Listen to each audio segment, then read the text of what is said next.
I know my place.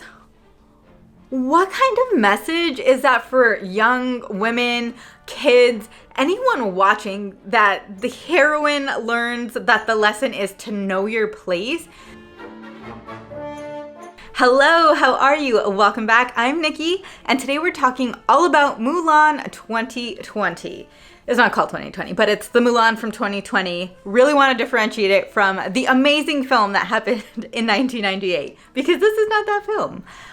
So as you can tell, I was definitely not thrilled with what I saw when I watched Mulan, but we're here to talk about it all. And if you have a different opinion, you know I want to hear it in the comments, so don't be shy. Go ahead and let me know what you think down below. And with that, let's get right into it.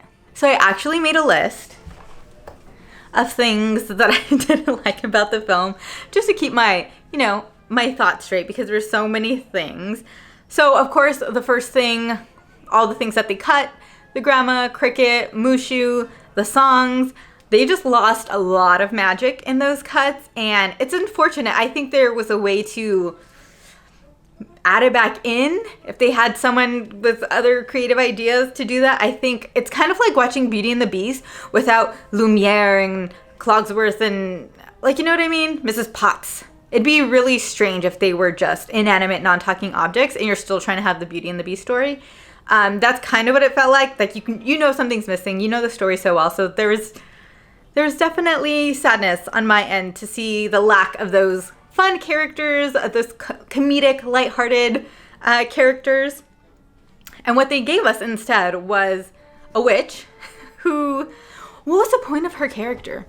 Like, honestly, I don't really understand why she was there. She just felt like filler to help explain what journey Mulan was on as like her personal growth chart arc. Other than that, she felt really weak, which is such a disappointment because I feel like she could have had a good story, a story that made us excited and demand like a movie all about her. But that did not happen. I did not understand the point of the witch. She was also super powerful, but then she died like being a bird. And it just didn't make sense because scenes before that, she could turn into multiple birds and scare an army. And now she just decided to become one hawk and get shot by an arrow. I mean, literally, she could have become anything else. She could have been a rock and still save Mulan and not died. But she chose to become just that one big hawk and, I don't know, sacrifice herself, I guess you could say. So I was not too happy about the witch. Next up, this one kind of applies to a lot of Disney movies, so I won't go too hard on this. It's kind of my general thought when it comes to Disney movies, and that's the costumes. Everything looks brand new. These characters have never worn these costumes before shooting. And you can tell, obviously, that's the case in real life. But it looks that way. They're supposed to live in these clothes and in this village. And everything is perfectly pressed and brand new. And that's always the case with Disney movies. And it drives me bananas. Even in Aladdin, all the costumes were just too perfect. You know what I'm saying? Where's the authenticity? Where is the nitty gritty? Where am I supposed to believe that this is really happening? But again, that's kind of a common thing for Disney, but I wanted to call it out because the same is still true here. Also, oh my goodness. Okay, let's talk about this. We're getting into Mulan specifically.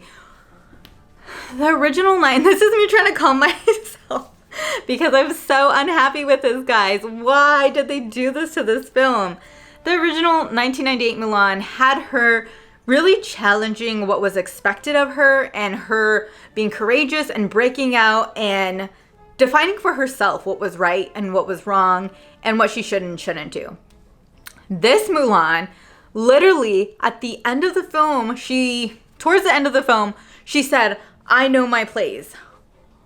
What kind of message is that for young women, kids, anyone watching, that the heroine learns that the lesson is to know your place? That is literally the exact opposite of what Mulan is all about. The original Mulan, for me, was all about kind of going against what the world and society is saying and saying, this is what's right for me, this is the right thing to do, and I'm gonna do it. You know what I mean? I feel like that was her message, and this Mulan was like, I learned my place. I am a robot. Yes, you say this, I do this. And she wasn't a robot, but that's what it felt like. I was so disappointed just with that message, it's not empowering in any way. It really just, I don't know, defeats the character or the visual.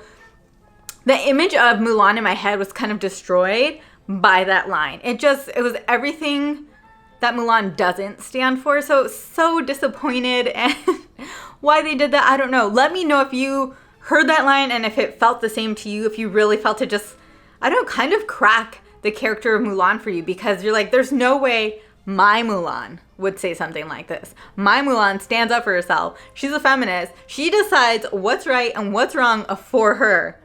Okay?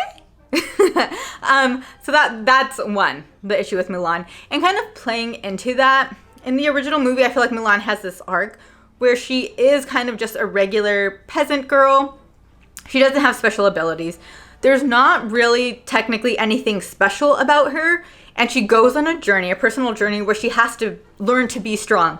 She has to learn to become this person who can save her family, save the empire, save, everything. But in this film, Mulan already had chi, and she was kind of just having to embrace what she already had. So the journey just felt very, very small, very short, versus the original. Mulan really had to dig deep, find her strength, really devote herself to becoming a warrior. And that's like the journey we went on with her. So without that, this movie just lacked it. Like, I don't even know what the middle point of the movie was.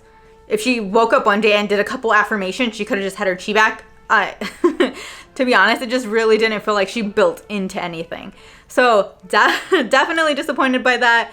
And when it comes to the chi concept, I understand that it's a real concept and belief for many people. I don't understand its place in this movie, other than it allowed them to have a witch character. It allowed them to take away Mulan's personal growth and journey.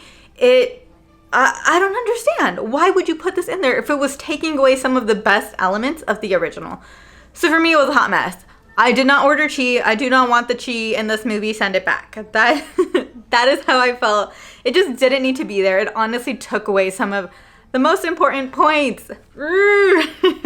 Again, just going deep here on Mulan. She didn't cut her hair, which plays into what I talked about earlier, and just conforming to what's expected of you, knowing your place.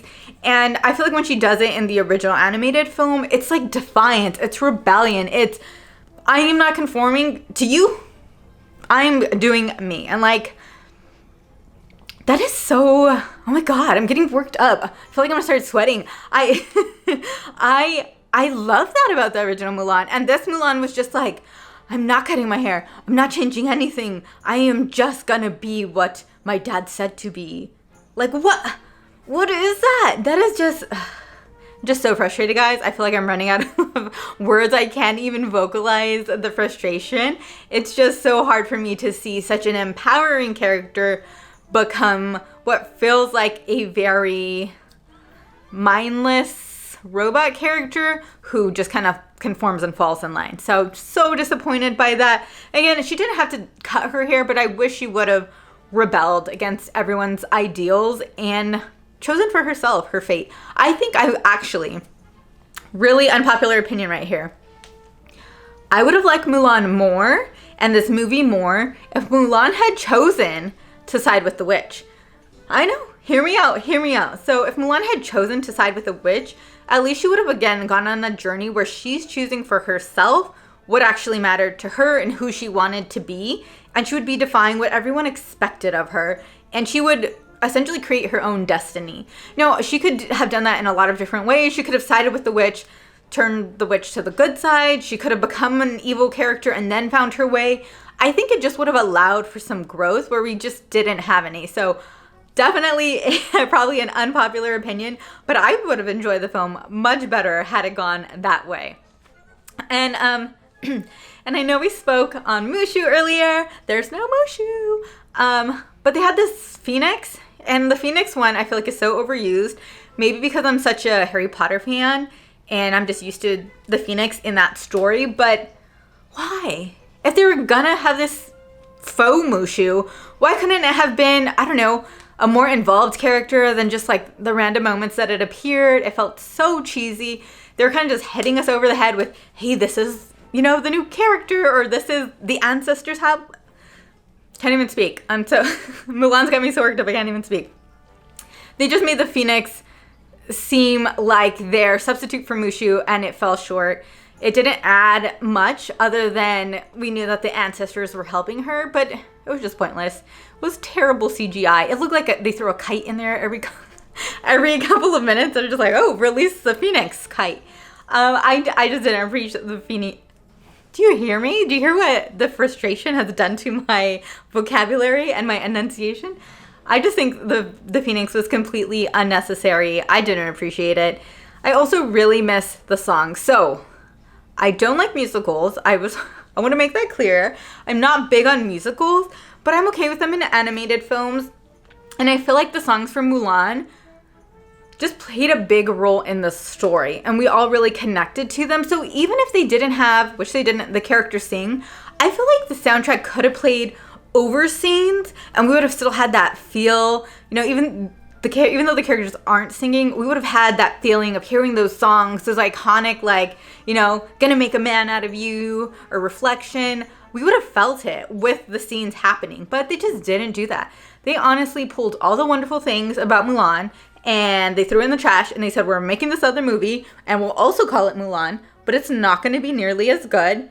And that's it. That's what we're doing. So that's what it felt like to me. Very, very, very unhappy. I'm really, really excited and curious and a little nervous to hear what you guys think, but please let me know in the comments. Did you feel the same way? Were you disappointed? Were you happy? Were you Let me know. I want to hear all sides, all thoughts. Everyone is welcome here, so go ahead and drop me a comment. Let me know if you loved it, hated it, never want to see it again, whatever it is, let me know below. And before you go, don't forget to hit that subscribe button, because I'm going to be doing some more movie reviews, trailer reviews, and you do not want to miss that. So hit subscribe and we will hang out soon.